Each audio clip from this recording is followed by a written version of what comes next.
ಮಿತ್ರರೇ, ಗುರುನಾನಕ ಭವನ್ ಬೆಂಗಳೂರಿನ ನೆಹರು ಯುವ ಕೇಂದ್ರ ಸಂಘಟನ್ ಕಚೇರಿಯ ಮುಂಭಾಗದಲ್ಲಿ ಮರದ ಬಳಿ ಗಾಳಿಪಟದ ಮಾಂಜಾದಾರ ಅಂತ ಹೇಳ್ತೀವಿ, ಅದು ಆಗಸದಲ್ಲಿ ಈ ಮರದಿಂದ ಆ ಮರಕ್ಕೆ ಇರುವುದನ್ನು ನೋಡದೆ ಬಂದು ಕಾಗೆಯೊಂದು ಸಿಕ್ಕಾಕ್ಕೊಂಡು ತನ್ನ ಪ್ರಾಣವನ್ನು ಕಳ್ಕೊಂಡಿದೆ.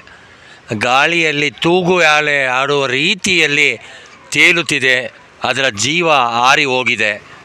ಇಂತಹ ದುರ್ಘಟನೆಗಳು ನಡೆಯಬಾರ್ದು ಅಂದರೆ ಈ ಮಾಂಜಾ ದಾರವನ್ನು, ಈ ಪ್ಲಾಸ್ಟಿಕ್ ದಾರವನ್ನು ಬ್ಯಾನ್ ಮಾಡಬೇಕಾಗಿದೆ. ಸೊ ಇದು ದುಃಖಕರ ಸಂಗತಿ ಎಂದು ನಾನು ನಿಮ್ಮೊಡನೆ ಕಾಡಿನ ಮಿತ್ರ ನಂದಿದುರ್ಗ ಬಾಲುಗೌಡ ನಿವೇದನೆಯನ್ನು ಮಾಡ್ತಾಯಿದ್ದೀನಿ. ನೋಡ್ಬೋದು, ಗಾಳಿಯಲ್ಲಿ ತೂರಾಡ್ತಾ ಇದೆ ಕಾಗೆ.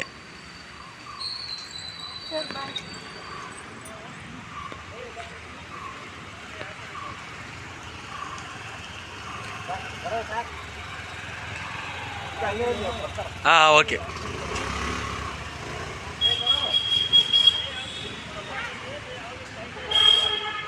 ಟೀಮ್ ಕಾಡಿನ ಮಿತ್ರ ಬೆಂಗಳೂರು.